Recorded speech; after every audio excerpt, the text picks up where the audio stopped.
All right, guys, we got Dylan Dethier joining us on the Smylie Show, and Dylan recently wrote a fantastic piece and one that I think the golf world has been, I would say, very excited about reading because Anthony Kim planning on making his return to professional golf. We don't know exactly what that looks like or if it'll really ever even happen, but still, the article itself put some excitement into some golf fans. And Dylan, you broke the story and really just.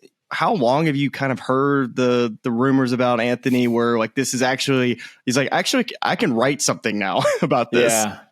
No, it's a good question. I was going to say what, like 12 years for 12 years. Potential for, but no, I mean, it's tricky with stuff like this, especially right now, right? Like just in general in the golf media world, with the LIV stuff in particular, like I've generally just gotten out of trying to say, hey, this guy is going to LIV or this guy, because really until LIV announces it or the player announces it, like it may not happen. It may get really close to the finish line and then back up. But I think this one felt like, okay, this is a real enough thing. There have been discussions about AK coming back now for like multiple months. That even the fact that he's pursuing this in a serious way is newsworthy, and it's going, you could already kind of see chatter start to get out a little bit about, oh, is this happening? Is this a thing? And so, yeah, we decided there was more than enough to run with. There's always more that you don't put in writing because it's not quite there. It feels like rumor or something else. But yeah, we tried to keep it pretty down the middle of, okay, here are Anthony's options. If he does come back, he's looking at coming back. It's possible it won't happen, but it's definitely more likely now than I would say at any point in the last, 8 years or something. Right. And for those that haven't read the article, you just kind of mentioned the options. Are you able to just kind of speak to those with the PGA Tour and the insurance policy that he has through them, and then also the potential or option to play LIV Golf, or what else is out there? Yeah, and again, I mean, take all this with a little bit of a grain of salt, but I would say if he wanted to go back to the PGA Tour, that's something he could do just about tomorrow. I mean, he has this past champion status, so that would get him probably in some lesser events. But there's no sponsor on the PGA Tour that wouldn't extend an invite in AK's direction. So I think any just regular, like non-elevated, non-signature, I guess we're saying these days, PGA Tour event would gladly welcome him in. So that would be pretty simple. I think in him making plans to kind of recoup money that he would lose based off this insurance policy that he has, that gets a little more complex. Do we know the figures PGA Tour, there? Do we know how close he is to like fulfilling that entire policy? Is he halfway? I don't know how these things typically work. As I understand it, there's still a decent amount of money outstanding, like in the range of $10 million, wow. Which it's a significant amount of money to offset by coming back. And the PGA Tour does not do appearance fees. There are definitely ways that guys on tour get compensated, which you would understand better than I would. But there, you have to find different ways around it. Certainly, he would probably find a spot in the PIP if he came back to play the PGA Tour. So that could be a way to get AK some money. The LIV thing is trickier, and I think LIV is not willing to comment on this stuff publicly at all. But on the one hand, there's a great temptation, I think, to say, oh, yeah, we want this guy. He would bring immediate eyeballs. He would cause a stir. He would cause people to tune in immediately. Mm-hmm. And I think that's the most obvious point. But I think there is a counterpoint where it is a little bit of a risk. So this is a guy that hasn't played competitive golf in 12 years. And LIV is looking to be taken more seriously. If he comes out and shoots 80 and you've extended him a multi-year contract or a team captaincy or something big and crazy and committed like that, you're stuck with then that's not something they want. So I think that's kind of the pendulum that's been swinging back and forth for them. If I were them, I would do anything I could to get the guy, but I see the other side of it too.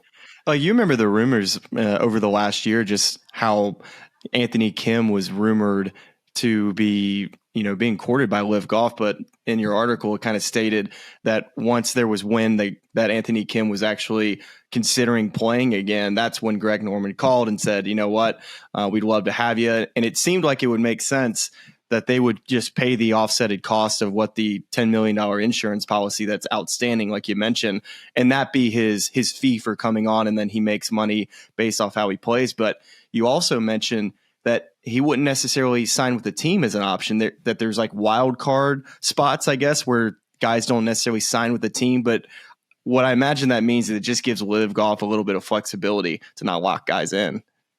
Yeah, I think that again, LIV has not, announced their final format for the year. We're coming up on it. Maybe by the time this podcast comes out, they will have announced more. But yeah, I think those wild card spots give them a little bit more flexibility in terms of mixing in individuals to individual LIV events without the pressure of a team. It could be a natural fit for him. I know it's not that he had never talked about being on a team or talked with people about being on a team. I think those discussions have happened, but this just seemed like a way to make it so that, okay, he wouldn't have to play the first event of the year. So yeah, it's interesting times, man. It all feels so fluid and everyone's it's hard to unpack the exact truth or where anyone is in negotiations because everyone wants you to think a certain way. So.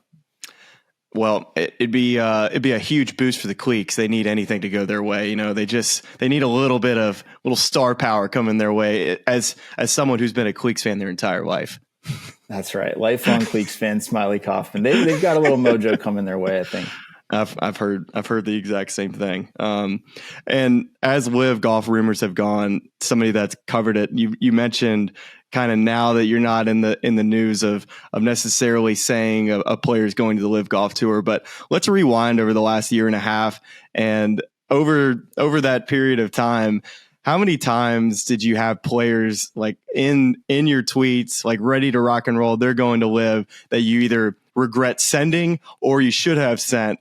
And what percentage of the rumors of anything LIV on Twitter that we see would you say is correct? Out of 100%, would you say like 70%'s right? 80%? Is it more like 50-50? Because if you get on Twitter, you see plenty of rumors that sometimes come true and sometimes don't. I think it's kind of ebbed and flowed, right? I don't think I've said too much stuff that I got fully wrong. I don't know. People can I wish I had receipts. I wish I had receipts. Yeah. I think that it goes in waves, right? Because there is like this Cantlay Xander stuff that has always kind of marinated. Mm-hmm. And throughout that process, I've kind of like consistently have like sort of checked in with those guys and be like, is there something I'm really missing here? Are you guys like about to go to LIV?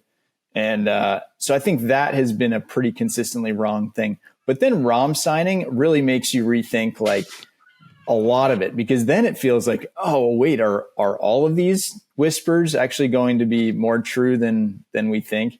So it'd be hard to put a percentage on. I guess you just really have to evaluate your source, where it's coming from. It's a problem with the world. I keep thinking about this, like, okay, if people have this hard a time in golf, in pro golf, like distinguishing what's real from what's parody or propaganda or whatever else. Like, imagine when it's something that really matters, like when, actual news gets covered this way. So it definitely makes you worry a little bit for the world. But I don't know. I've tried to stay away from saying things that are really untrue. I'm sure I haven't done a perfect job of that, but it's been an interesting time to be in the space. You came into the golf media world at a fascinating time, Smylie. I sure did. And there's been so many people, that used to ask me how I was playing at weddings, this and that. But now at weddings, it's like, hey, what do you think about all this LIV stuff? And everybody wants to know kind of what the opinion is. And I'll ask you right now, what do you think about all this LIV stuff with the PGA Tour and LIV? Is there anything that we need to keep track of right now, or just still the deadline just kind of keeps on getting pushed and pushed until they can? Because there's been rumor about Jay Monahan flying over there and finally meeting since June 6th. Apparently they hadn't had any contact since like the last month. Is there anything to update on there? Just, continue to watch the news cycle. You are right. I mean, it's the first time in my few years of being in this job where it feels like the players were asking like me questions instead of just the other way around. Gosh, what is there to keep track?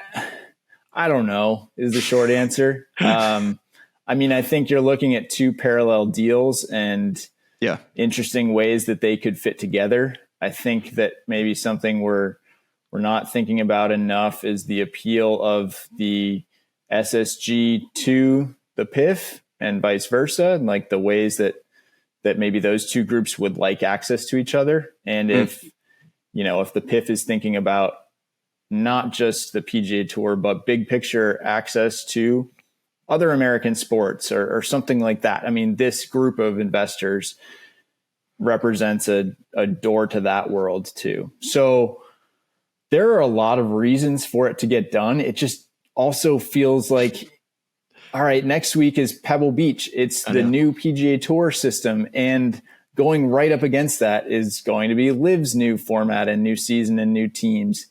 And so it feels like they're getting potentially closer together, but also competing harder than they ever have. So I just don't know where that leaves us and when that gets us there.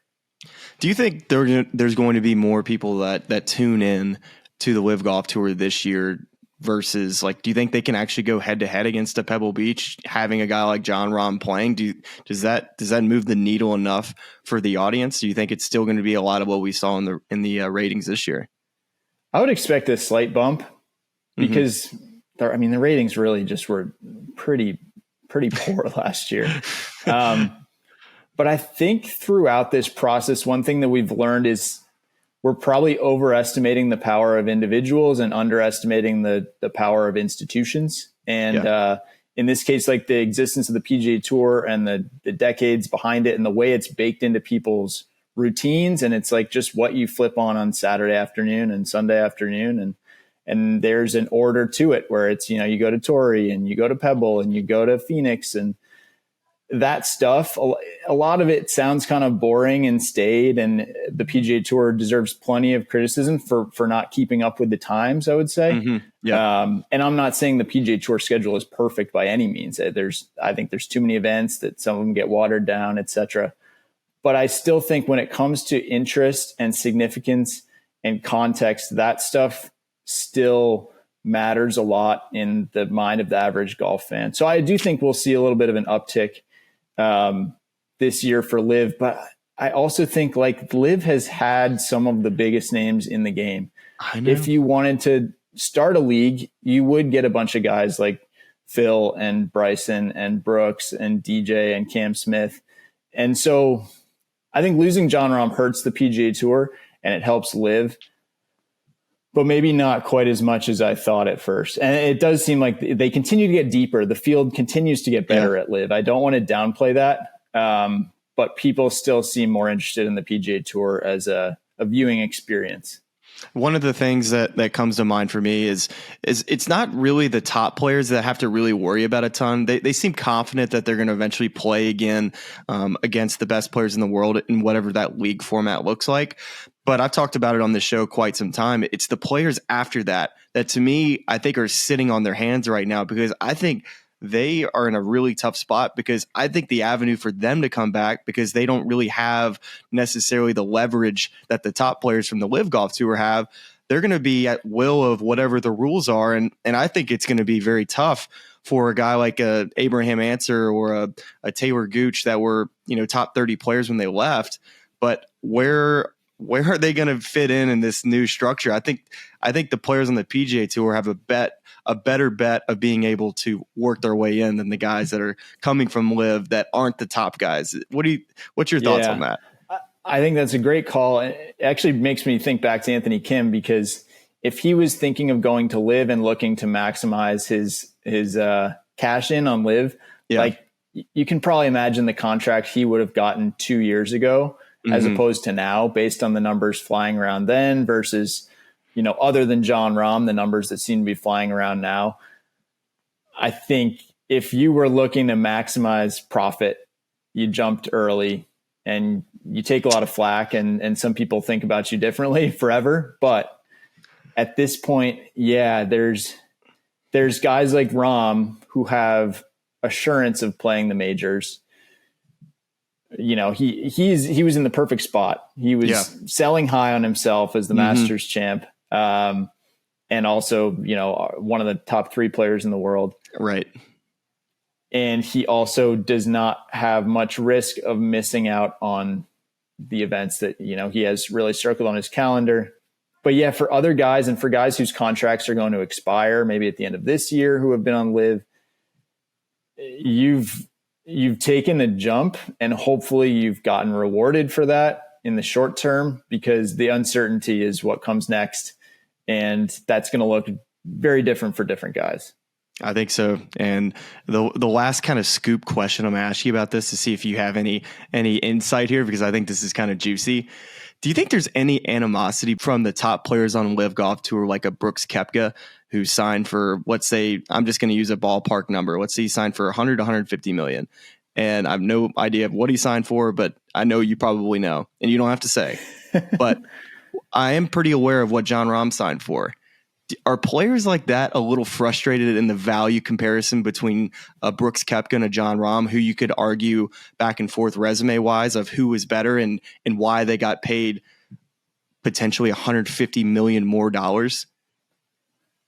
I wonder, and that's probably something you would have to ask them. And even if you did ask them, they probably wouldn't tell you. I mean, there's got to be some of that, right? Because anytime a coworker is making a lot more money than you for doing the same thing, like you would have to have some of that. Yeah. I will say though, I went to, we did some stuff with LIV at their recent content day, and Rahm was like, people were pumped to see him, because I think there is this feeling at LIV of like, once you're there, you just want to recruit everyone else to come join you. You've made this leap, and now, so yeah, I remember seeing him greet like Ian Poulter, I think. And Poulter was just like, gave him a big old hug. There was just this sense of, all right, we're like really in this together. I think there still is that us against the world mentality over there. So yeah, I mean, even if you're making $100 million and someone else down the road is making a couple $100 million more, then you probably are like, hang on a minute, I thought I took the big risk here. He would be the one player, Brooks Koepka, that would, I think whenever his contract ran out, he would come back to the PGA Tour just because of the value comparison between the two. And I really just thought he just did it, you know, to make some money, also to get his brother on the tour. And I just feel like he just cares about the big events. So I don't know. That was just my thought.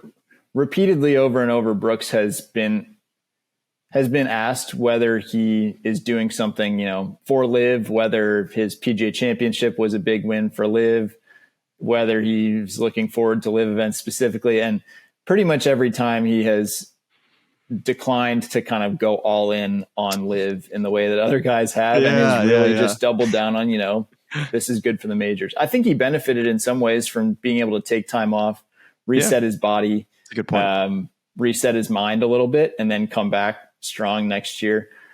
But yeah, he has not been top cheerleader for the LIV side. My favorite bit that he has is when LIV Golf posts, you know, just preview type stuff. And I think this was like last year when they hadn't had the schedule completed, and he's in the comment section like, hey, when are we going to get the schedule? Just things like that are just so petty that anybody that on the tour, knowing that the corporate side of it, they don't want him to do that. And he's just, you know, like, hey, when are we getting our schedule? Like, who's playing? Like, I just love the troll side of that part of Brooks Koepka. Yeah. I do get that sense that I think with the LIV guys, it's like they can internally, you know, complain about stuff, which stuff was a different way, like push for changes. But then it's, once people come at you from the outside, then it's still like, all right, hang on a minute. Like, this is, we're going to protect our own against the outside. Like, it's okay if we say it, but hold on, don't you come in and dump on this league. Oh man. All right. So this was a great convo. And for those of you that haven't read the article, head to golf.com, make sure you read the article that Dylan wrote. Also can follow him on Twitter, and you can also watch the video that him and I did on Breakthrough, on golf.com as well. That was a well-received video that I had a lot of fun doing. And I'm just happy that I know how to pronounce your last name now. You got on here. I was like, hey, is it Dethier? He's like, no, it's Dethier. There's no way anyone would know. I've talked to my brother, like, should we change this, like, going forward, save the future generations? Oh, Chair, man. just like what you sit in. What are you doing? You're going to go play golf? I am about to go play golf. I got a good swing thought. We're in a good mental place now, but if I hit you want to talk it out? You want to? No, I'm in a good place now. No need to put it in the air because I could be on to the next thought in about 15 minutes. So we're going to see. And to your point there, Dylan Dethier, Charlie Hume is also our producer and co-host on this pod, and he had recently changed his last name in the pronunciation because he got tired of just the confusion that it rang. So hey, there's definitely and there he is, Charlie getting a haircut. Charlie's getting his haircut. Wait, so what do you say now? What's the final pronunciation? He says home now. It used to be Hume, but it's home now. Just how it looks. So Dethier is not off the table, is all I'm going to say. It's not off the table. No, alternate pronunciation. There you go. Well, Dylan, let's do this again sometime, and I will be looking out for your breaking tweets and breaking articles, and of course, see you out on the road. All right. See you soon, bud. Thanks, brother. I've actually watched a couple of episodes of y'all earlier, and you guys have some good takes. So thanks for what you guys do. It's cool to see what you guys are doing. And I know golf fans appreciate it, but we do too. So please keep it up. I think you're doing a tremendous job. And I listen to this podcast. It's really cool. And